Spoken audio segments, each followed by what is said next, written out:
올해 4월 달에 지금 오만에서 미국과 이란의 그 핵 협상이 다시 진행되고 있거든요. 이걸 복원하는 협상. 근데 네. 4월에 시작할 때 트럼프 행정부가 뭐라 그랬냐면 우리가 협상은 하는데 60일이야. 60일 안에 니네들이 어떤 진정성 있는 조치를 취하지 않으면 우리는 너네들 공격하는 것까지 협상 테이블에 있어 하고 왔는데 그 날짜가 거의 다 됐습니다.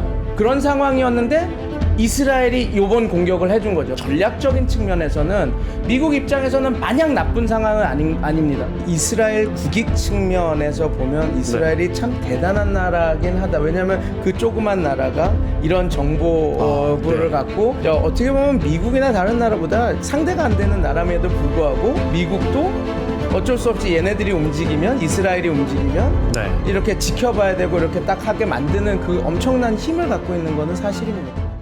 트럼프 대통령과 노벨 평화상은 갈수록 멀어지는 것 같습니다. 네, 이스라엘이 급기야 이란의 핵시설을 공습했고 이란 혁명수비대 대장은 죽었습니다. 네, 이란이 보복을 위해 지금 한 100여 개의 드론을 발사해서 이스라엘을 향하고 있습니다. 한국외대 중동연구소의 백승훈 선임연구원 자리했습니다. 어서 오세요. 네, 안녕하십니까. 이거부터 여쭤볼게요. 네. 혁명수비대장 죽은 사진, 저희가 사진이 한 장 들어와 있나요? 네, SNS에서 후세인 확인을 살마니. 해서 준비되는 대로 보여주십시오. 네. 그러니까 혁명수비대장이 있던 아파트를 정확하게 공습했더라고요. 네. 근데 사실은 트럼프 대통령도 이스라엘이 이란을 공격할 것일 가능성이 있다라고 말을 했잖아요. 맞습니다. 그러면 테헤란에서는 알고 있었을 거 아니에요. 자, 조만간 오늘 내일 미사일 올 수 있다. 근데 혁명수비대장이 있는 아파트를 정확히 때렸어요. 네. 그것도 있을 거라는 걸 다 파악하고. 그러니까요. 네.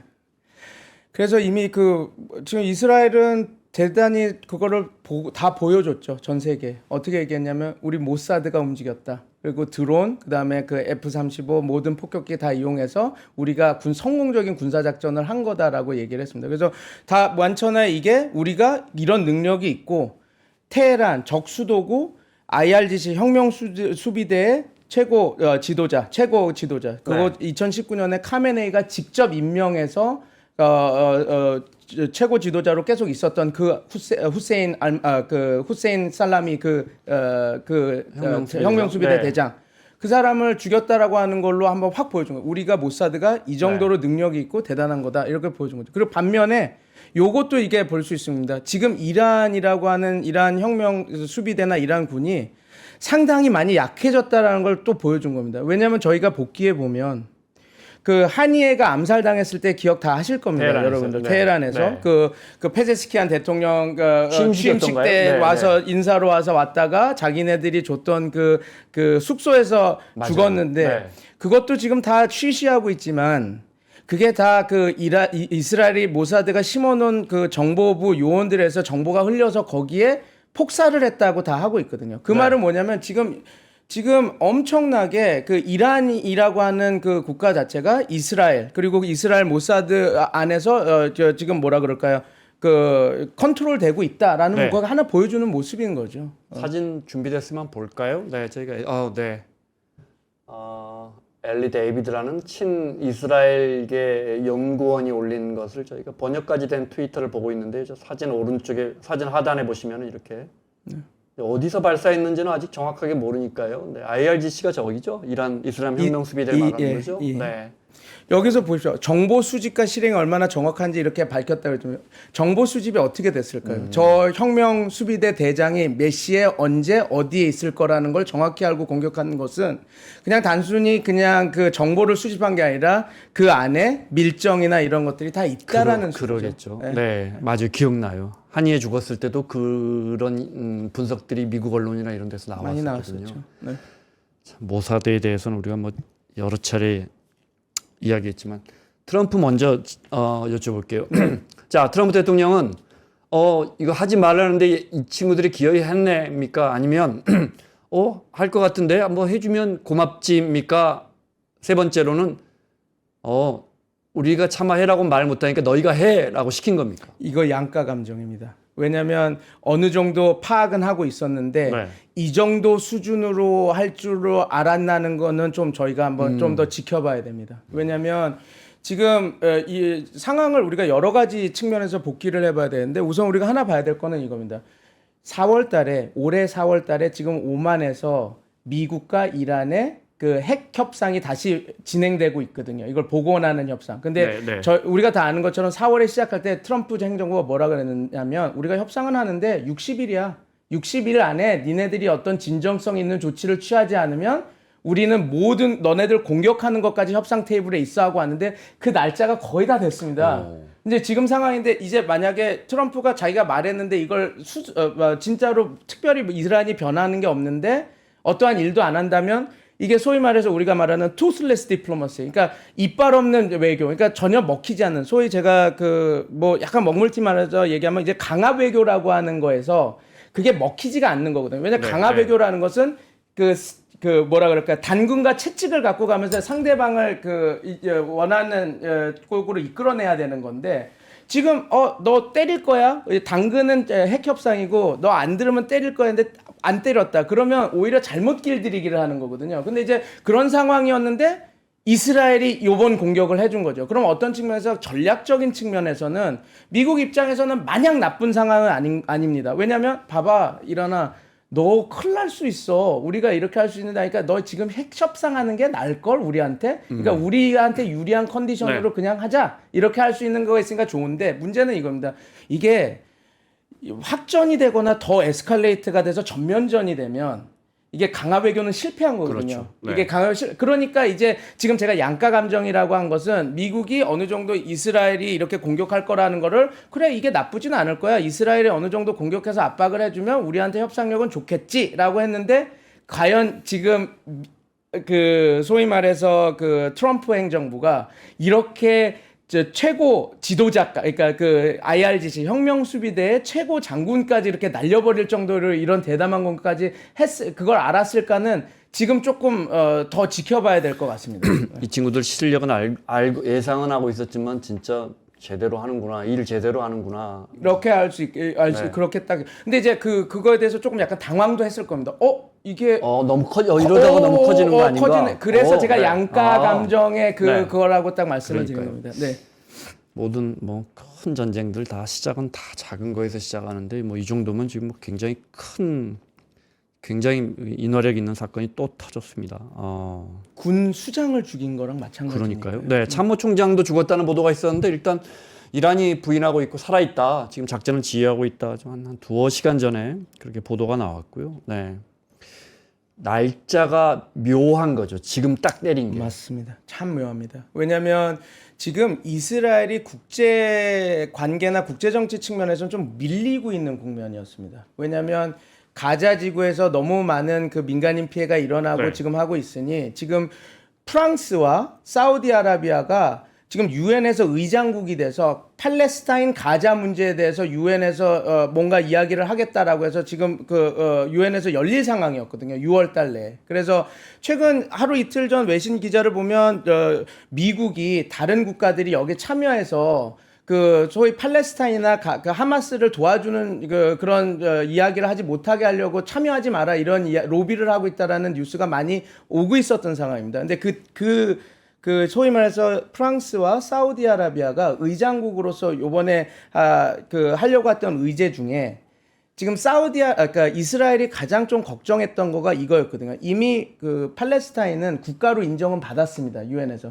근데 회원국은 아니었거든요. 유엔 회원국이 아니었거든요. 근데 요번에 야 너네들 자꾸 유엔 안보리나 유엔 총회에서 나온 얘기도 이스라엘은 너 안 들을 거면 야 동등한 입장에서 국제 무대에서 같이 얘기해. 그래서 우리가 그러면 너네들 자꾸 이렇게 평화협상도 안 나가고 자꾸 이렇게 국제법 어겨가면서 이렇게 이스라엘 할 거면 팔레스타인을 요번에 아예 유엔 회원국으로 이렇게 딱 해주자는 얘기가 나와서 어떻게 보면 이스라엘에서는 안 좋은 상황이었거든요. 그래서 되게 분노하고 있었던 상황. 그리고 6월 15일 날이 우리가 지금 4월에 아까 말씀드린 것처럼 4월에 오만에서 오만에서 이란하고 미국이 핵 협상을 재개하고 있었는데 요번에 6월 15일 날 다시 만나서 하고 있다는 거죠. 그러면 핵 협상과 팔레스타인 가자가 국가가 이제 유엔 회원국으로 인정되는 그 상황이 어떻게 보면 이스라엘 입장에서는 전혀 특히 네타냐후 행정부 입장에서는 안 좋은 상황이거든요. 네. 그런데 것들이 일어나고 있는 6월 12일, 13일 지금 이 일이 일어난 거죠. 그러니까 어떻게 보면 상당히 이 시점을 노려서 이것 때문에 모든 이스라엘이 이렇게 했다라고 볼 수는 없지만 이란 핵협상과 그 다음에 지금 그 유엔에서 벌어진 그 가자지구 해결을 위해서 프랑스와 사우디아라비아가 의장국이 돼서 하려고 하는 그 회의를 조금 물타기를 하려고 하는 그런 의도도 다분히 깔려 있다라고 보는 게 저뿐만 아니라 이제 외국 학자들도 그렇게 얘기하고 있습니다 지금. 네. 뭐 직관적으로 말하면 그냥 회방이네요, 회방. 그렇죠. 유엔 쪽에서 그런 논의가 이루어지고 진전되는 것도 회방 놓고 오만에서 이란과 미국의 핵 협상 진전되는 것도 회방 놓고 네. 미사일 갖다 때려버리자. 네. 가만 보면 늘 네타냐후만 좋아요. 이거 보면 여태까지 그렇게 계속 끌어왔죠. 네. 이스라엘이. 이번 것도 보면 네. 일이 확전될수록 네타냐후만 좋습니다. 네. 그럼에도 불구하고 이스라엘 국익 측면에서 보면 이스라엘이 참 대단한 나라긴 하다. 왜냐하면 그 조그만 나라가 이런 정보부를 네. 갖고 이렇게 어떻게 보면 미국이나 다른 나라보다 상대가 안 되는 나라임에도 불구하고 미국도 어쩔 수 없이 얘네들이 움직이면 이스라엘이 움직이면 네. 이렇게 지켜봐야 되고 이렇게 딱 하게 만드는 그 엄청난 힘을 갖고 있는 거는 사실인 거죠. 네. 저는 그걸 옹호하지는 않습니다. 그리고 이게 뭐 과연 이게 그 국제사회에서 모든 국가가 자치권을 갖고 있다라고 하고 우리가 존중해야 되는 이 국제사회에서 이렇게 행동하는 것이 옳냐고 보면 좀 부정적인 입장이지만 어떤 그 한 국가의 국익, 안보 이런 측면에서 보면 좀 이스라엘이 대단한 면이 있는 거는 사실이긴 사실이죠. 네, 네. 그럼요. 기술력과 경제력 다 갖고 있고 또 우수한 인력들도 갖고 있고 도덕성은 좀 많이 안 갖고 있는 것 같아요. 네. 이란으로 가서요. 뭡니까? 하메네이죠 최고 지도자가. 네, 하메네이가 뭐 하메네이. 가혹한 응징하겠다. 늘 뭐 그런 언사는 세게 하는 것 같은데 이번에는 예전처럼 그때 언제죠? 약속 대련처럼 했던 때하고는 작년 4월과 10월에 그랬죠? 네. 있었어요, 두 번. 그거하고는 상황이 다르겠죠? 어떻게 보십니까? 다르죠. 왜냐하면 조금 요번은 순교라고 표현하고 이제 죽은 사람의 순교라고 우리가 해서 네. 좀 워딩은 센데 근데 제가 이제 국제정치 전공자로서 보면 수사만 중요한 것이 아니라 의지도 중요하긴 한데 의지와 수사도 당연히 수사는 그 행위자의 의지의 표현이니까요. 네, 네. 근데 수단이 있어야 되지 않습니까? 근데 우리가 다 아는 것처럼 이란이 가장 강력하게 갖고 있는 수단은 비대칭 전력. 소위 말해서 우리 대리전이라고 하는 프락시 전쟁. 그러니까 저항의 축 세력이라고 하는 헤즈볼라나 후티나 하마스나 이런 거였는데 지금 보십시오. 헤즈볼라, 나스랄라 죽고 거의 그 지도부 형용화되고 약화됐죠. 네. 시리아에 있는 다양한 시리아에 있는 그 시아파 민병대들 알샤라 요번에 그 순니파 그쪽 물론 이제 극단주의였다가 지금 되면서 이란의 영향력은 약해졌죠. 그다음에 하마스 역시 가자지구에서 형해화됐죠. 그러면 지금 이란에서 쓸 수 있는 그 카드는 두 개입니다. 비대칭 전력인 미사일 공격과 그런 미사일이나 그런 드론 공격, 그다음에 플러스 그런 대리전 세력들을 이용한 전쟁인데 대리전 세력이 없잖아요. 지금 네타냐후가 카메네이가 강력하게 응징을 얘기하고 있지만 그거에 대한 수단이 별로 지금 갖고 있지 않는 상황입니다. 그게 이란 본토밖에 이제 그러니까 되게 가슴 아픈 상황이죠. 그래서 요번에 지금 드론 100대를 보내서 지금 이스라엘을 공격했는데 드론이라고 하는 게 우리가 다 알지만 파괴력은 약하거든요. 요번에 쓴 샤이딘 231, 161 뭐 이렇게 여러 가지 그 타입이 있지만 그건 이제 폭탄 드론이거든요. 네. 자폭 드론. 네. 근데 자폭 드론이라고 하는 게 우리도 뭐 저는 아주 군사 전문가는 아니라서 그거에 대한 기능을 잘 모르지만 그거가 왜 좋냐면 가성비는 좋고 파괴력은 약하나 수백 대 수천 개를 보내면 속도도 느리고 하니까 그런 아이언돔을 우회해서 공격할 수 있어서 하는 건데 과연 드론 공격만 갖고 지금 말씀하신 최고 지도자 카메네이가 얘기했던 정말 엄청난 보복을 할 수 있는가는 저는 아직 회의적이거든요. 그래서 물론 지금 이란도 여러 가지 탄도미사일이 있습니다. 근데 말씀하셨지만 작년 4월에 탄도미사일을 다 쐈는데 어떻게 됐죠? 99%가 다 네. 격체됐지 않았습니까? 소위 3중, 5중, 7중망이라고 하는 아이언돔과 그 다양한 그걸로서 막혔기 때문에 지금 과연 이란 측에서 저렇게 강력한 의지와 레토릭은 나오고 수사는 나오고 있지만 과연 실제로 이스라엘을 공격할 수 있는 그런 그 능력, 캐퍼빌리티가 있느냐는 지금 그 퀘스천 마크라서 지금 저희가 더 지켜봐야 될 것 같습니다. 그건. 작년에 그 서로 한 번씩 주고받았을 때만 해도 네타냐후의 어떤 망상, 야, 저런다고 시아파의 맹주인 이란을 괴멸할 수 있나? 지금 말씀하신 하마스뿐만 아니라 헤즈볼라도 강력하고 미사일 기술력 갖고 있는 이란이 뭐 작은 나라가 절대 아니고 뭐 몇 번째 저 산유국이고 뭐 그렇죠. 이랬었는데 지금 박사님 말씀하신 것처럼 이렇게 흘러가는 거 보면 저 네타냐후가 이란을 진짜 괴멸시켜 버리겠어 하는 게 꼭 불가능한 상황은 아니겠다. 뭐 이 정도까지 온 것 같아요. 근데 요거는 있습니다. 이란을 괴멸하기는 쉽지는 않습니다. 물론요. 네. 그런데 지금 말씀하시는 그 지점에 터닝 포인트가 있었습니다. 임계점을 넘는. 그게 헤즈볼라의 괴멸이었습니다.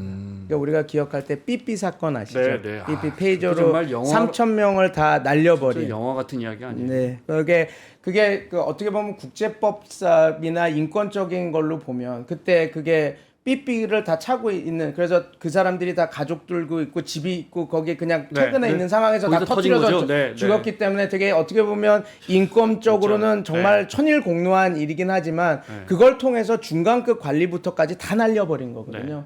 이제 그게 아마 이스라엘도 이렇게까지 성공할 수 아마 나중에 영화로 아마 제작될 겁니다. 대만인가 가가지고 집어넣었다는 거 아니에요? 대만이 아니라 불가리아에. 네. 이것도 말씀드릴게요. 네네네. 그 이야기 좀 해주세요.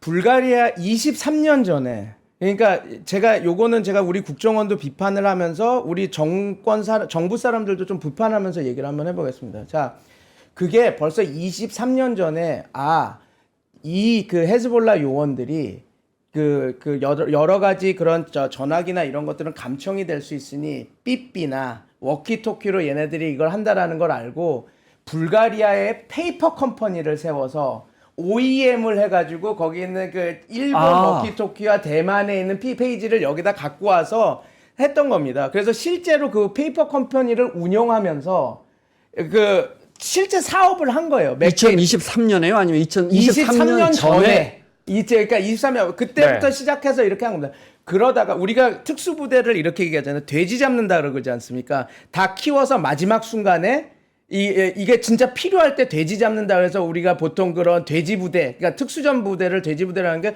야 이거 언제 쓰려고 그래? 잔칫날 쓰려고요. 그 잔칫날이 그걸 23년. 그러면 제가 돌아갑니다. 제가 어디 가서도 비판하고 그러는데 사람들이 그러죠. 모사드 대단해 이러는데 제가 비판 한번 해보겠습니다. 모사드가 대단한데 이 작전을 누가 실행하고 23년 유지했는지 아십니까? 이거를?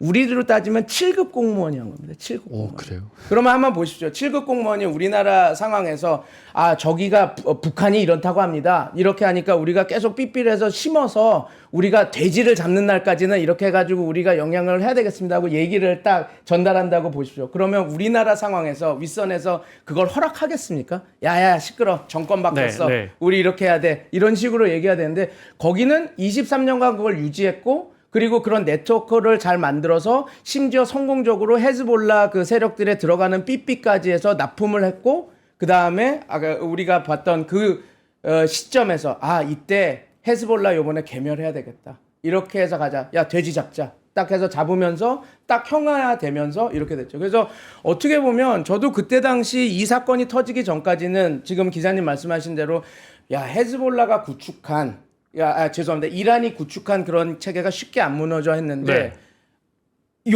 그게 완전 엄청난 터닝 포인트였죠. 네. 그래서 헤즈볼라가 무너지고 나서는 그 다음부터는 소위 말해서 우리가 얘기하는 시아 크로센트, 시아 초송달이라고 하는 것이 작동을 잘 하기 어렵게 된 겁니다. 하마스에 들어갔던 다양한 북한제 무기나 이런 것들도 누구에 통해서 들어갔을까요? 헤즈볼라 이런 통해서 들어갔거든요. 이스라엘이 처음에 전쟁이 시작됐을 때 가자 지구에서 싸우다가 레바논 남부로 들어가지 않았습니까? 그 이유는 그겁니다. 하마스 세력과 이런 애들이 무기나 이런 것들이 그 레바논 남부에 있으면서 하니까 거기 먼저 치겠다라고 딱 들어가서 했던 거거든요. 그러니까 지금 아까 말한 것처럼 헤즈볼라가 무너지면서 이란의 소위 말해서 이란의 강력한 그 저항의 축 세력의 대다수가 형해화가 된 거죠. 그러면서 지금 이란은 어떻게 보면 이 차포가 다 떼인 상태입니다. 그러니까 지금 이스라엘이 이렇게 엄청난 그런 군사작전이나 이런 것들을 대담하게 감행하고 나와서 우리 모사드가 했어. 자 봐봐 여기 살았는데 여기 때렸어 하고 다들 그걸 공개하는 순간 이란 쪽에서도 다 알거든요. 아 이게 뚫렸겠구나. 저기 담당하고 저기 그 장군들 비밀 동선 이렇게 하는 팀이 저기였는데 저기까지 뚫렸구나라는 걸 다 아는데도 이스라엘은 지금 보여주고 있지 않습니까? 유튜버나 이런 사람들을 통해서 정보를 흘려서 그거는 지금 반대로 말하면 모사드도 되지만 이란이 지금 쓸 수 있는 카드가 많지 않겠구나라고 저는 그렇게 좀 분석을 하거든요. 그러면 이제 여기서 보는 거죠. 과연 그 지금 이 상황이 어떻게 흘러갈 것인가. 이런 것들이 있죠. 이란은 과연 어떤 큰 말은 저렇게 세게 하는데 그 정도로 전면전을 할 수 있는 뭔가가 있을까. 이런 것들을 좀 다시 한번 보고 요즘에 그거 보면서 지금 저도 분석하고 있고 그러고 있습니다. 보면 물론 뭐 우리가 이거 확전될 거야 안 되고 이것도 더 확전될 거야 안 되고 또 이런 일이 계속 벌어지면 결국 이제 전망하는 사람들이 언론이나 뭐 이런 일이 있어봤자 크게 확전은 안 될 거야 하면 꼭 그 역사라는 게 크게 확전되는 그래서 항상 굉장히 조심스럽고 오늘 뭐 국제유가도 한 10% 가까이 급등을 했고 우리가 상황을 더 지켜봐야겠는데 분명히 지금 저 연구원님 말씀하신 것처럼 저렇게 무모한 이스라엘의 공격 저게 뭐 다 같이 희생만 불러오지 저게 왜 저러나 했는데 지금 보면 분명히 판세가 기울었고 네타냐후 입장에선 기울었는데 더 확 쳐버리자 뭐 이런 생각할 수 있겠다는 생각. 왜냐하면 그렇게 해도 지금 자기가 받을 그 압박이 적거든요. 이게 그리고 오히려 가만히 있는 것보다 아까 전에 말씀드린 가만히 있으면 국제사회에서 야 가자 문제 해결해 너 왜 오슬로 협정 2개 국가 잘 안 지켜 해서 자꾸 우리 그럼 유엔에서 모여서 너 비토할 거야. 그리고 미국도 어찌됐건 그게 노벨 평화상을 원하면서 그런지 모르지만 트럼프 대통령이 지금 하고 있고 트럼프 협상 스타일상 이스라엘도 그게 겁났을 겁니다. 덜컥 이란이랑 우리랑 얘기 안 하고 할 수도 있을 것 같은데 그렇게 되면 되게 힘들어질 텐데 하니까 자 한번 계산해 보자. 이란이 우리가 이렇게 했을 때 우리한테 공격할 수 있는 옵션이 많이 없습니다. 그러면 요번에 한번 세게 한번 더 밀어보자라고 하는 상황에서 이런 것들이 이루어지지 않았을까 이렇게. 뭐 저뿐만 아니라 제가 뭐 인터뷰하는 그 학자들도 다 영미권 학자들이 그렇게 얘기하고 무슨 있죠. 말씀인지 알겠습니다. 흔히 시아파의 맹주라고 이야기하잖아요. 맹주가 지금 공격당했잖아요. 그럼 주변에 우방국들이 쫙 도와줘야 되는데 그냥 맹주 하나 있는 거 아니에요 지금? 어디가 도와줄 수 있죠? 원래 제일 도와줄 수 있는 국가는 레바논이었죠. 레바논 헤즈볼라였죠. 헤즈볼라가 이제 저렇게 됐으니까 끝났고 이라크가 그나마 지금 있는데 이라크가 약간 미묘합니다 관계가. 이라크는 뭐 지금 뭐 정부라고 할 것도 없다면서요? 네 맞습니다. 그래서 지금 홀로 서 있는 거죠. 홀로 서 있는 거죠. 왜냐하면 말씀하신 대로 주변국인 사우디 뭐 UAE 이런 국가는 뭐 잘못된 인식처럼 주적처럼 이렇게 하는 관계는 아닌데 나름 이 서로 이익을 보는 게 있는데 근데 이란을 막 도와주는 그런 이게 우방은 아니거든요. 특히 UAE나 사우디. 그러니까 지금 제가 하신 대로 지금 우방에 쫙 서야 되는데 서 있을 우방이 없는 겁니다. 후티가 있긴 하지만 후티는 이런 경우는 늘 이제 우리가 사우디나 UAE 같은 그 이제 진짜 뭐 친서방 국가들의 이 스탠스를 이렇게 보는데 그 아주 미묘하잖아요. 이런 경우는 어떻습니까?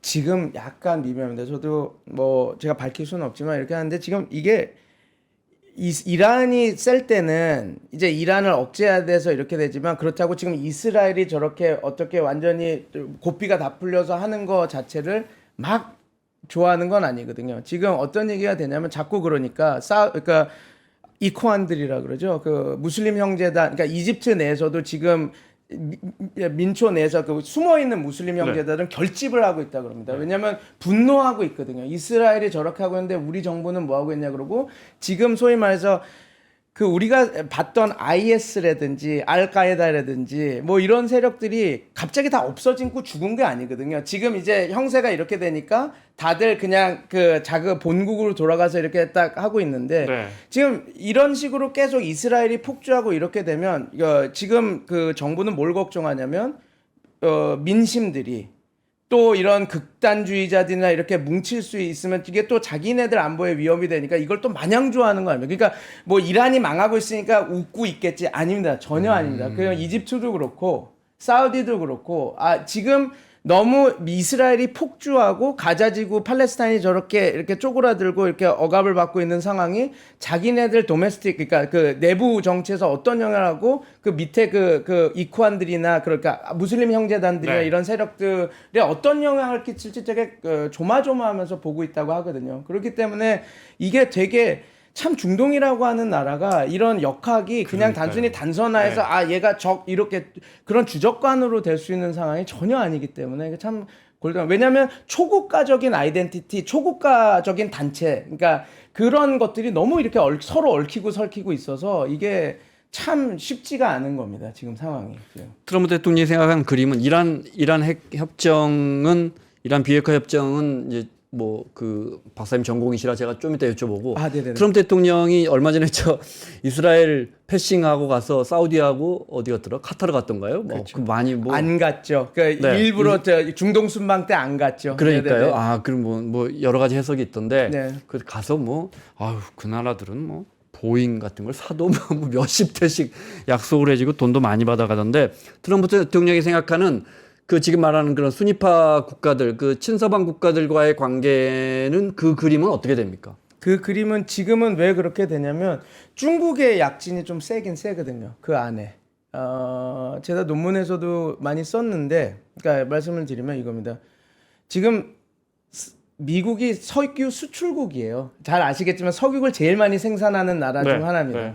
그래서 과거처럼 이게 약간 미묘한 구도가 됐습니다. 그리고 미국은 중동발 석유를 많이 수입하지 않습니다. 근데 너무 잘 알겠지만 지금 비전 2030이나 여러 가지 국가 개조 프로그램이라고 하는 것 자체가 지금 사우디나 모든 나라가 석유를 지금 빨리 많이 팔아서 네. 돈을 땡겨서 이걸 해야 되는 거예요. 그러지 않으면 포린 다이렉트 그러니까 그 FDI를 받아서 이렇게 딱 하는 상황인데 그러다 보니까 지금 중동하고 미국의 관계가 좀 미묘해졌는데 중국은 많이 투자를 하고 있거든요. 그리고 요게 있습니다. UAE에 들어가는 다양한 중국의 1대1로를 통해서 들어가는 물품의 60%가 다시 아프리카로 갑니다.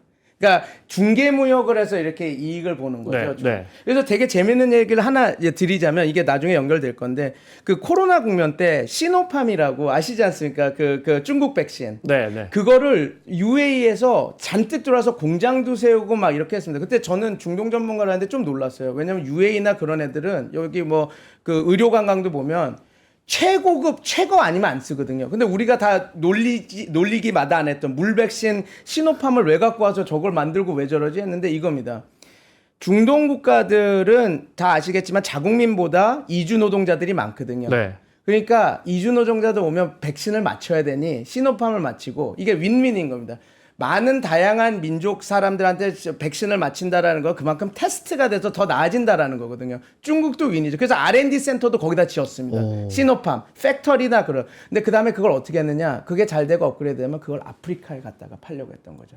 그러면 소위 말해서 지금 산업 다각화의 핵심이지 않습니까? 사활을 걸고 있지 않습니까? UAE나 사우디아라비아 이런 나. 그러면 이제 제조업이나 이런 것들이 필요한데 그런 것들을 통해서 진출할 수 있는 전략을 만들려는데 그게 미국이 지금 해주는 게 아니라 중국이 해주고 있어서 중국이 지금 이게 확장을 하고 있는 국면이기 때문에 네. 미국은 요번에 들어가서 어떻게든 우리도 있어. 우리도 이렇게 투자하고 할 테니 좀 이렇게 해줘 하고 하죠. 그래서 그 소버린 AI 같은 것도 들어가서 여기 데이터 센터 질게 이렇게 네. 하면서 이렇게 뭔가를 하지 않습니까? 그 말은 지금 그런 것들 때문에 이제 트럼프 행정부가 나름 순니 국가들, 특히 좀 돈이 되고 될 만한 국가에서 이렇게 하면서 소위 말해서 중국 견제와 중국 압박에 들어간 거라고 이렇게 보면서 되죠. 그래서 그런 측면이 있기 때문에 이제 너무 가자지구나 이런 문제에서 여기를 갔다 이스라엘 가면 이쪽이 좀 삐질 수도 있고 그러니까 이스라엘 안 가고 나는 카타르 이렇게 하고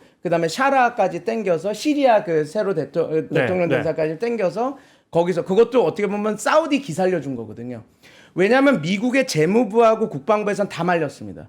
샤라랑 같은 그 사진을 찍으면 안 됩니다, 대통령님. 왜냐하면 아직 지금 작년 12월까지 테러리스트 명단에 있었던 사람이거든요, 샤라. 그리고 아직도 어느 정도 생션 리스트, 경제 제재 있는 사람인데 이렇게 들어가면 합니다 했는데 사우디아라비아가 그걸 원했고 그래서 트럼프의 그 약간 특이한 리더십. 아 됐어 들어가. 그러면 지금 경제 제재인데 다 풀어줘. 이렇게 돼버려서 되니까 이게 어떻게 보면 그 지금 말씀하신 대로 사우디에 순방했던 그 트럼프 행정부의 그거는 상당히 그 중동 자기네들의 전통적인 엘라이 그 동맹국 네. 기살려주기를 한 거죠 지금. 근데 그거의 핵심 측면은 중국과의 견제가 핵심이었습니다. 중국이 자꾸 해서 치고 들어오니 자 이렇게 끊어내자 이렇게 딱 하면서 간 거가 분명히 있죠.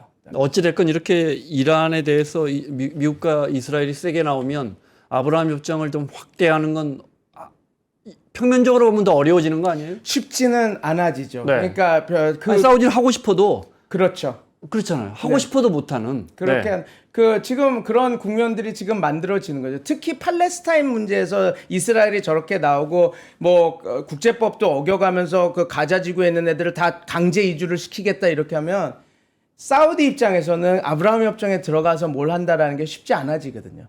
그래서 미국이 트럼프가 들어간 겁니다. 야, 아브라함 협정도 아브라함 협정인데 그것도 진행하지만 소버린 AI 들어오고 우리 그냥 그 바일레터럴로 미국과 이렇게 해서도 할 수 있잖아 하면서 네. 이제 다독이면서 들어간 거죠. 딱 해서. 그게. 이란 핵 여쭤볼게요. 네네. 일단 미사일로 이렇게 쏘면 우라늄 농축하는 시설들 네네. 이 친구들이 플루토늄 추출도 합니까? 원자로에서? 플루토늄 시설은 아라크라고 하는 지역에만 있습니다. 아라크 경수로 시설에만 있어서 네. 그게 짧게 말하면 오바마 행정부 때 그거 원래 아라크 그 플루토늄 그거 하는 거는 아라크에만 있습니다. 아라크라는 지역에 핵 네. 발전소에서 네.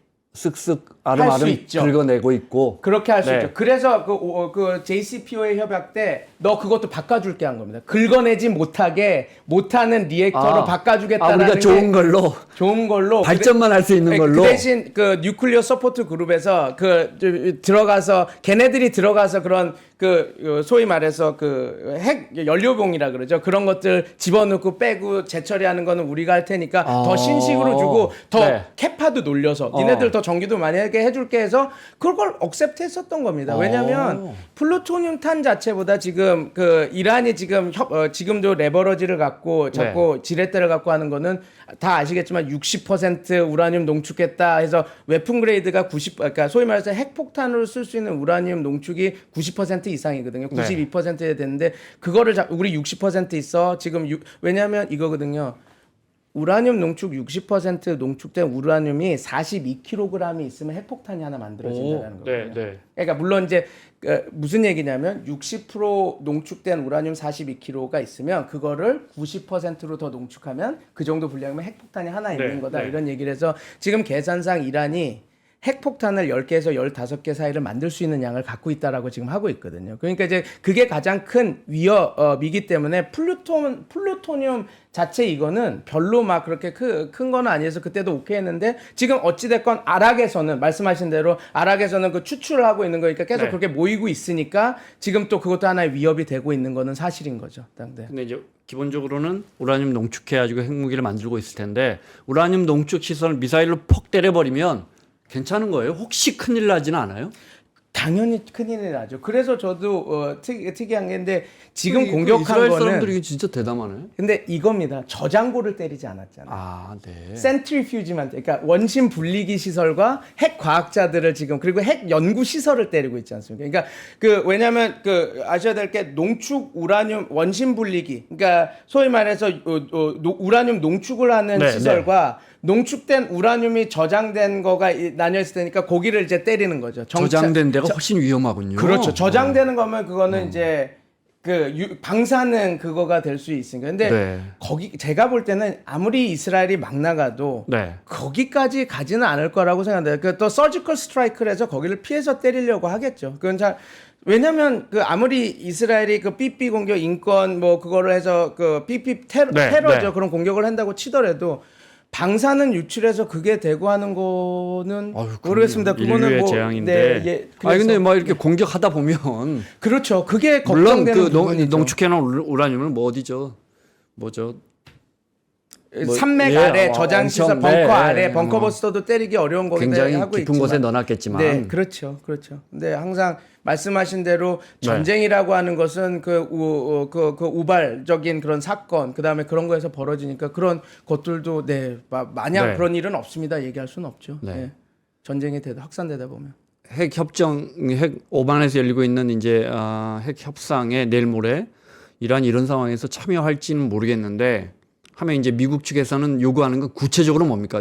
저 박사님이 이 부분 전공이시라서 지금 제로 인리치먼트 뭐 어떻게 하자는 겁니까? 미국 입장에서 네. 제로 인리치먼트죠. 그러니까 제가 말씀드리냐면 0%입니다. 그러니까 이게 어떻게 되냐면 이제 너무 길어서 그냥 간단하게 이렇게 딱 얘기를 하자면 이겁니다. 그러니까 부시 행정부부터 이렇게 이란의 핵 프로그램이 있다고 밝혀진 게 그리고 우라늄 이런 농축 프로그램과 시설이 있다라고 하는 거가 2002년도에 이제 누설이 됐거든요. MEK라고 하는 그런 반 이란 단체, 이란 이주민들에서 다 밝혀져서 하고 나서 부시 대통령은 뭐라 그랬냐면 야 이란 다 필요 없어 제로 인리치먼트. 그러니까 퓨어 코어션이라고 해서 완전히 순수 압박해가지고 다 필요 없고 너네 우라늄 농축 다 포기하고 다 해야지 내가 협상 들어가 이렇게 얘기를 했던 겁니다. 그런데 계속 이란 입장에서는 그거에 반대했거든요. 왜냐하면 IAEA하고 NPT 소위 말해서 비확산 트리티하고 IAEA 핵 원자력 핵 개발 기구는 우리가 착각하고 있는데 핵을 못하게 하는 기구가 아니에요. 평화적 핵 사용을 장려하는 그런 거죠. 그러면 거기서 우라늄 농축 프로그램을 우라늄 농축 프로그램과 플루토늄 해서 하는 프로그램을 영어로 그냥 full-fledged nuclear program이라고 그러거든요. 그게 뭐냐면 그게 온전한 다 프로그램이다, 뉴클리어. 그런데 그거는 각 자치권을 가진 국가는 당연히 누릴 수 있는 권리예요. 국제법상으로도 그렇습니다. 근데 이란 입장에서는 인리치먼 우라늄 저농축 우라늄까지 개발해서 하는 거는 의학적인 기술 개발도 있고 해서 이건 우리의 권한이야. 왜 너는 우리 농축도 하지 말라 그래? 그렇게 해서 얘기하는 겁니다. 근데 미국은 이렇게 얘기하는 거죠. 야, 영국이 우라늄 농축기 6개로 6개 열날이 돌려서 소위 말해서 열심히 돌려서 핵폭탄 만들었어. 근데 나는 너를 못 믿겠어. 그러니까 농축 우라늄은 없어 그런 거예요. 근데 이게 약간 조금 충돌하는 부분이 있어요. 왜냐면 미국도 너무 과한 거거든요. 그러니까 이게 유지가 돼서 안 되고 있었는데 오바마가 큰 결단을 한 겁니다. 딱 해서 야, 나도 처음에는 인리치먼트 그러니까 우라늄 농축 안 돼 이러고 있다가 야, 그냥 농축 우라늄 3.6% IAEA에서 허가하는 그 수준까지는 하게 해줘. 그 대신 선셋 클로즈로 해서 이제 이렇게 해서 신뢰를 15년 구축해서 마지막까지는 이거를 다 주고 그 대신 얘네들한테 뭐를 하게 했냐면 이게 또 하나의 장치인데 이게 좀 어려운데 이란이 원래 NPT라고 하는 핵협정과 이런 것들이 만들어져서 IAEA나 이런 것들이 만들어진 NPT 협상의 확산 금지 조약이 1967년도에서 그게 다 그쪽에 그때 사인을 하거든요. 멤버국이. 네네네. 이란은 그때 사인을 했습니다. 1967년에. 네. 근데 거기에 룰은 이겁니다. 핵 시설에 대한 것들은 자치권이잖아요, 국가에. 그거에 대해서 절대 건들지 않습니다. 근데 IAEA가 프로토콜은 뭐냐면, 야, 핵 시설을 짓는 거 우리한테 리포트 안 해도 돼? 그러니까 비밀리에 만들던, 산맥 안에 만들던 그거는 우리 알 바가 아닙니다. 왜냐면 재개발하고 자기가 내가 했던데 국제에서 발전하겠다는데. 근데 그거는 상관은 없는데 니네가 핵 시설에 핵 연료를 투입할 때만 우리를 미리 두세 달 전에 리포트를 해야 돼. 왜냐면 그게 유용될 수가 있잖아요. 왜냐면 핵 기술이라는 게 더블 유세지 테크놀로지라 그래서 핵 개발과 핵폭탄이 같은 기술이거든요. 핵폭탄만. 그러니까 얘네들이 핵시설 만드는 거 오케이. 근데 핵시설에 핵물질을 투입해서 발전하는 거는 우리한테 미리 알려줘서 우리가 가서 다 감시해야 돼. 왜냐하면 몇 킬로가 들어갔는지 재처리를 얼마나 할 건지 하면 핵폭탄으로 유용될 수 있는 연료가 몇 킬로 나오는지 다 계산이 되니까 컨트롤하겠다는 겁니다. 근데 그건데 이게 다 아시는 것처럼 걸프 전쟁 때 이라크 전쟁이 있지 않았습니까? 이라크가 네, 쿠웨이트를 해서 국제사회가 들어가서 보니까 걔네들이 그걸 느낀 겁니다. 야, IAEA에서 이렇게 했는데 이라크가 핵 개발을 너무 많이 했는데 그 전에 67 프로토콜로는 이거 못 잡겠다. 그래서 93년도에 플러스 2 에디셔널 프로토콜에서 의전이 다 들어갑니다. 그래서 다 사인을 하게 하거든요. 이란은 그때 사인을 안 합니다. 그건 뭐냐면, 야, 과거에는 핵물질이 그러니까 투입됐을 때 되기 전에 우리한테 리포트해야 되는데 그건 아니고 니네들이 핵시설을 지으려고 한다라는 거 결정이 되면 의회에서 우리 핵시설을 집시다 이렇게 딱 하면 그 순간 리포트해. 아예. 그렇게 딱 됩니다. 그리고 또 한 가지 재밌는 건 뭐냐면 그 전에는 1967년 프로토콜에서는 야 우리는 이런 핵시설을 갖고 있어요 하고 신고한 곳에만 IAEA가 들어와서 검열을 할 수 있었거든요. 근데 93 플러스 2 에디셔널 프로토콜은 얘들이 그러니까 거짓말을 하더라. 그래서 어떻게 했냐면 NPT 회원국 중에 제가 교수님 제 컨닝해요. 교수님 제가 핵무기 몰래 만들고 있어요. 딱 하고 딱 리포트를 하면 그리고 증거가 있으면 IAEA가 그 지역 거기를 사찰하겠다고 할 수 있게 해줘라 해서 그 사인을 한 거예요. 우리나라도 93 플러스 2 에디셔널 프로토콜에 다 사인을 해줬습니다. 그래서 우리는 그걸 지켜야 되는데 그 IAEA에서 우리나라는 아무 때나 원전 들어와서 봅니까? 조금 의심스럽다 싶으면 그렇게 만약에 그런 그 외부에서 그런 만약에 그 미국이나 예를 들어서 일본이 정보부가 야 한국이 저렇게 비밀스러워 하는 것 같아서 그거 정보를 IAEA한테 주고 그 IAEA에서 그걸 보고 진짜로 이거 합리적이고 진짜 그렇다라고 하면 IAEA에서 요청을 하죠. 너 리포트 안 한 그 시설인데 이런 우리가 증거가 있으니까 열어. 딱 이렇게 딱 할 수가 있는 거죠. 근데 아까 말씀드린 것처럼 1967년도의 그 프로토콜은 그게 안 들어가 있거든요. 그러니까 이란은 이렇게 나오는 겁니다. 우리가 뭘 어겼는데 지금.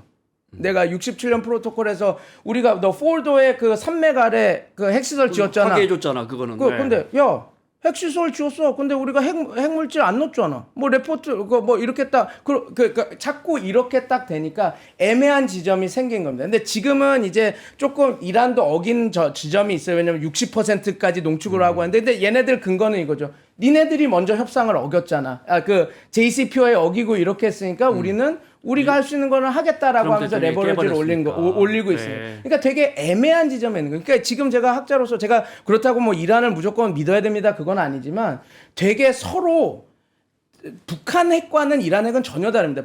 북한은 이미 그냥 아예 위반을 해버리고 막 간 거지만 이란은 선타기를 잘하면서 지금 애매하게 이러니까 이게 힘든 거거든요.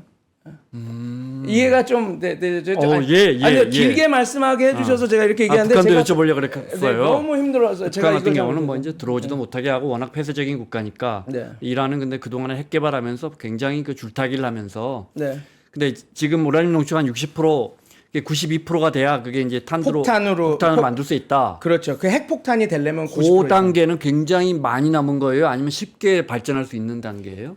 이 말씀드리겠습니다. 이게 지금 짧아졌죠. 왜냐하면 JCPOA 2015년에 될 때 오바마가 뭐 미사일 탄도미사일 만드는 것도 안 걸고 그냥 핵 개발만 이렇게 제한하는 걸로 왜 경제 제재 우리가 이란에 갖고 있는 가장 큰 그 레버러지를 줘 해가지고 비판을 했잖아요. 그때 그 오바마가 뭐라고 얘기했냐면 자 보자 지금 10,000kg 20% 농축우라늄 10,000kg이 지금 이란에 있다. 이거 만약에 이란이 몰래 막 원심 분리기 돌려서 90% 웨폰 그레이드 만드는 거 그게 브레이크아웃 타임인데 2달 석 달밖에 안 걸려 이거.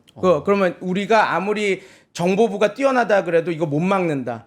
그러니까 이게 가장 큰 위험이니까 이 위험을 없애겠다 그래서 JCPOA는 뭐라고 했냐면 20% 농축돼 있던 우라늄 양을 300kg 정도로 줄이고 그다음에 그 20% 농축우라늄을 3.69로 낮춰놓은 거거든요. 그럼 그게 어떻게 되냐? 브레이크아웃 타임. 이란이 나쁜 마음을 갖고 300kg 정도 되는 3.69%의 그 우라늄을 막 농축을 해도 1년 6개월이 걸립니다. 그러면 오바마가 얘기한 거예요. 그렇게 되면 우리의 정보부가 다 파악해 냄새나. 그러면 최악 경우에 라스트 리조트 우리가 갖다 때리겠다. 이란 핵시설. 그럼 우리가 막을 수 있는 거 아니냐. 그러니까 우리가 안전장치가 있는 상태에서 이란과 협상을 통해서 이란과 어느 정도 관계 개선을 하고 나는 피벗 투 아시아로 가서 중국 견제를 하겠다라고 하는 게 그 JCPOA의 기본 큰 골자였던 거예요. 그래서 그 얘기를 하면 지금 말씀하신 대로 지금은 얼마 남았냐고 질문을 하셨잖아요.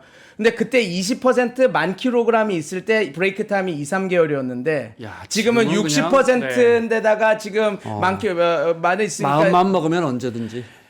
그렇죠. 근데 저는 그 얘기는 하고 싶습니다. 근데 이란이 유명한 말이 있지 않습니까? 칼은 칼집에 있을 때 가장 협상력이 큰데 네. 그렇게 해서 칼을 꺼내는 순간 이란은 아까 말한 것처럼 지금 위협할 수 있는 게 뭐가 있습니까?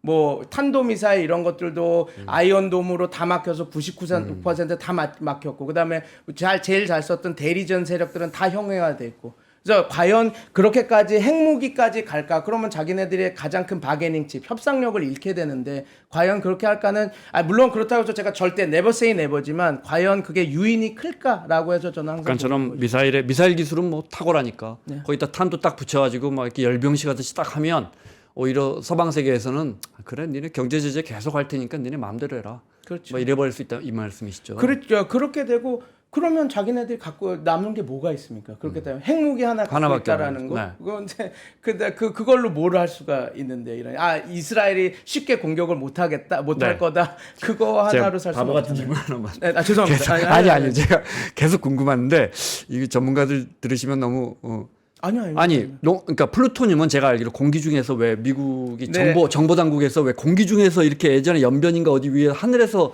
공기의 성분 측정해 갖고 찾아내잖아요. 네. 우라늄 농축한 건 어디다 숨겨놓으면 어떻게 찾아요?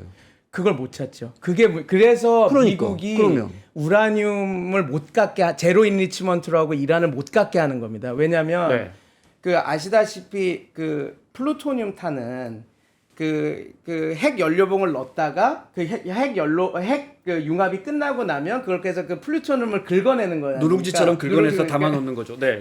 근데 그걸 빼는 과정에서 파티클, 그러니까 공기에 얘네들이 그런 핵 활동이 있었다라는 걸 밝혀내는 거예요. 그래서 영변 핵 시설 미국이 IAEA가 잡아낸 것도 북한 애들은 그런 기술이 있는지 몰랐으니까 없었어 우리 안 했어 따고 배짱했는데 알았어 하고 그러면 요거 우리 시료 채취할게 해보시라고 했는데 공기를 딱 했더니 야 이거 반감기 이러고 하면 너네 몇 킬로 이렇게 했다라는 건데 했더니 그때 어버버 백치하다가 대고 다 밝혀진 거 아닙니까? 네. 근데 농축 우라늄은 센트리퓨지 안에서 원심 분리를 돌려서 이렇게 되니까 그 누출하고 그걸 공기에서 디텍트하는 게 쉽지가 않아요. 플루토늄에 비해서. 그러니까 미국이 이란 너네들 그래 IAEA하고 NPT 체제 내에서 니네들이 농축 우라늄 프로그램을 갖는 건 네 한 국가가 갖는 권리야. 그런데 내가 널 어떻게 믿니? 너 이거는 비밀스럽게 핵무기도 만들고 그러는데 이거는 우리가 못 해줘 하고 그래서 너는 제로 인리치먼트 폴리시로 간 거예요. 그래서 그걸 가다가 이제 오바마 때 이렇게 하면 그래 국제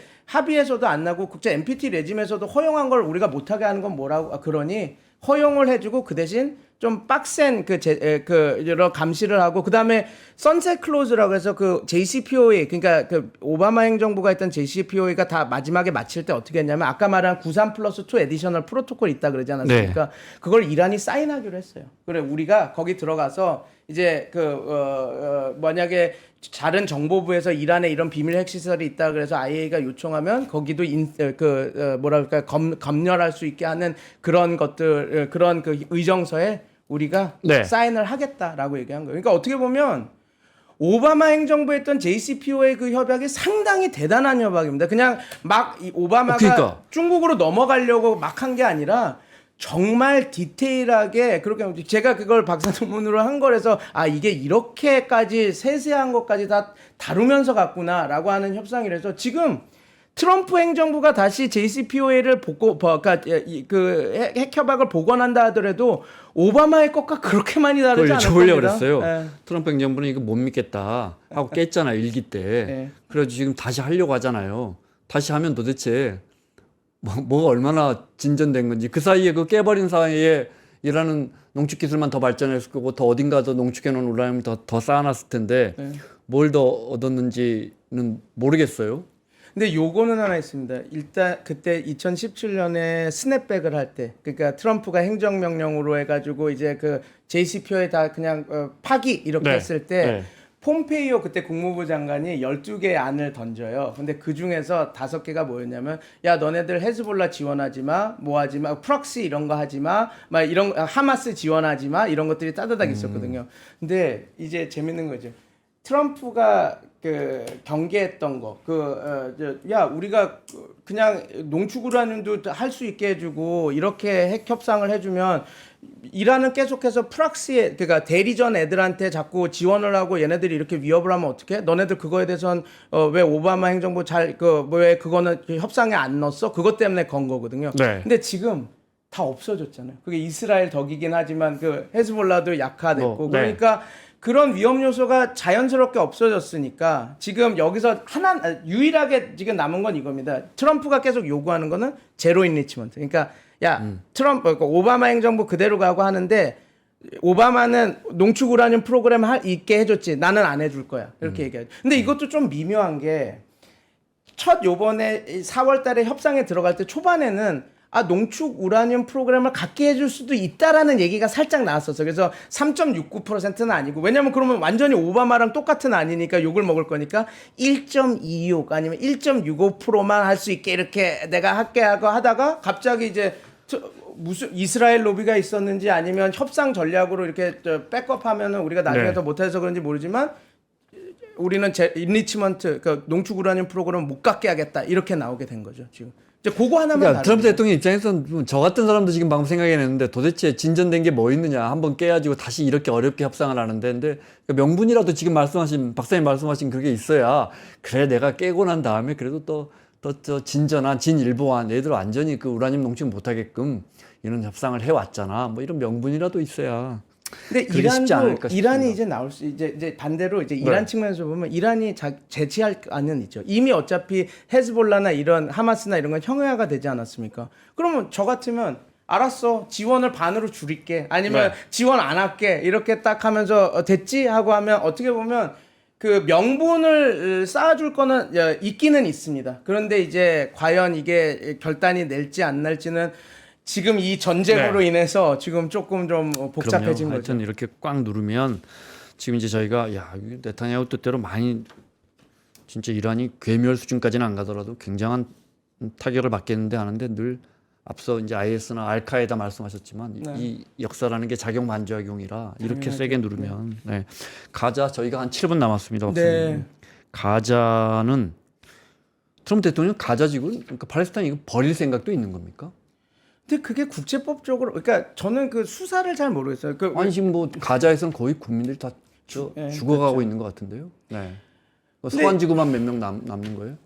가자지구는 아직도 있긴 있죠. 원래 가자지구에 250만 명 정도 있는 그곳입니다. 세종시만한 그 면적에 250만 명이 지금 살고 있는 지역이고, 많이 죽었다고 하지만 아직도 사람이 살고 있는 지역입니다. 뭐 당연히 살아있는 사람이 많지만 제가 여쭤보는 건 자치 행정 이런 것들이 완전히 이제 뭐 앞으로 되겠냐 이거예요. 그렇죠. 지금 근데 문제는 2005년 이후에 하마스가 2005년에 집권한 이후에 그냥 너와 대화 안 하겠다 해서 벽을 세워서 그냥 압박만 했지 않습니까? 거기에 하마스를 대체할 어떤 그런 정책, 그러니까 소위 말해서 그런 정당이라든지 아니면 그 정치 세력이 없는 상태입니다. 그러니까 그게 제가 방송에 많이 나가서 지금 계속 그게 안 되는 이유가, 처음에 그 작년 재작년에 이게 잘 협상이 안 되는 이유가 뭐냐면 국가 재건을 해야 되는데 국가 재건의 대상이 누구냐라는 겁니다. 그러니까 근데 지금 하마스는 안 돼. 아바스 저기 웨스트뱅크에 있는 애들도 안 돼. 그러면 약간 인트림 가버먼트를 만들어서 이렇게, 근데 인트림 가버먼트 할 수 있는 애들이 없어. 그러면 잠정적으로 얘네들이 독립할 때까지 이스라엘군이 주둔해? 그것도 안 돼. 그럼 미국이 그것도 그러니까 지금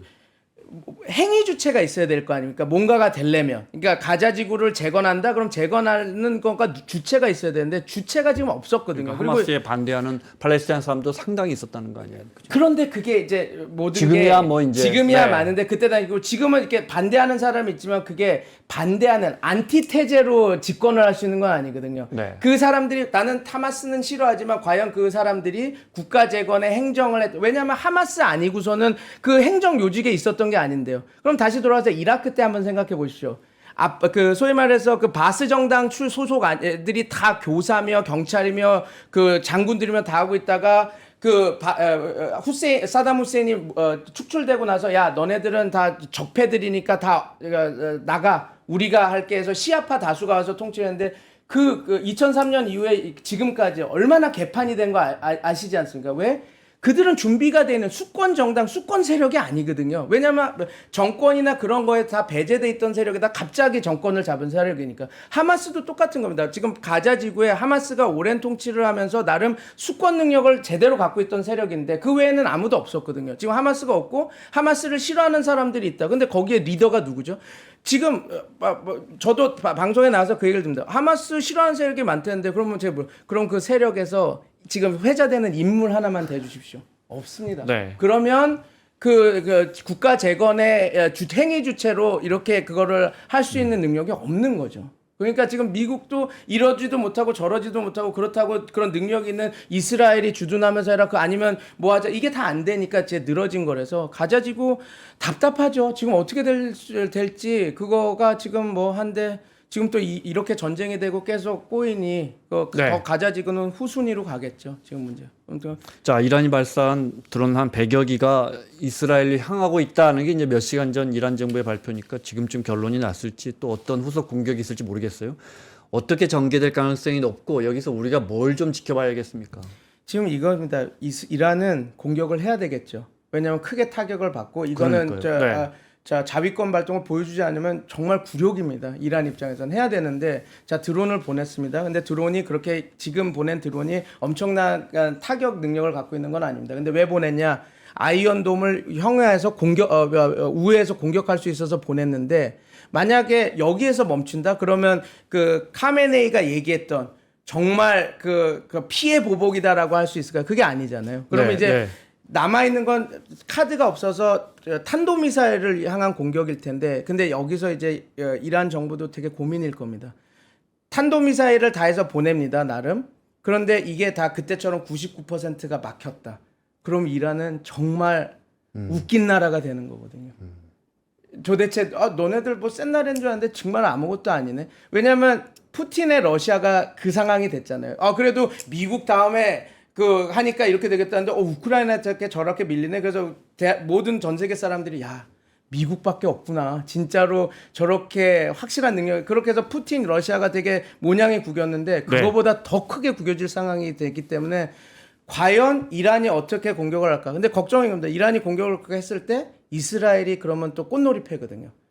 울고 싶은데 이렇게 공격을 맞았으니까 공격했지 더 세게 들어간다 해가지고 또 되면 그래서 그 지점이 어디 또 뭐 민간인이라도 몇십 명씩 죽고 이러면 또 진짜 그래서 근데 이란도 그래서 되게 그런 거를 되게 카큘레이팅 계산하면서 할 겁니다. 그래서 지금 저희가 볼 거는 이란이 과연 어느 정도 수준으로 보복을 할 건가 그리고 잘 이렇게 매니지가 될 건가 그러면 이스라엘은 그걸 어떻게 할 건가 그 다음에 여기서 하나 더 봐야 될 거는 그 상황 이렇게 교전이 왔다 가고 할 때 미국은 어떤 스탠스를 취할 것인가 좀 더 중재자로서 강력히 들어와서 야야 하지마 멈춰 할 건지 아니면 좀 방관자로서 이렇게 볼 건데 방관자로 보게 되면 이제 여기는 격동의 로 들어가게 되겠죠. 그래서 그거를 좀 그 측면을 보면 아마 지금 향후에 있을 것들을 좀 정확히 파악할 수 있지 않을까 싶습니다. 마무리하겠습니다. 근데 조금 다른 시각이지만 사실은 이란이 우리가 잊어버리고 있지만 민주화 시위에서 또 그 대단한 나라입니다. 많은 대학생들 잡혀가고 또 페제스키안이 정말 예상도 못했는데 개혁 개방파가 대통령이 되고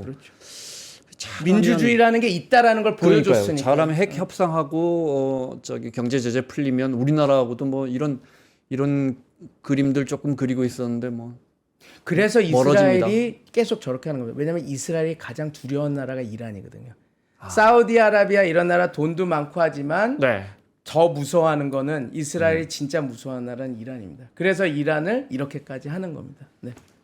한국외대 중동연구소의 백승훈 선임연구원과 함께했습니다. 오늘 말씀 고맙습니다. 네, 감사합니다.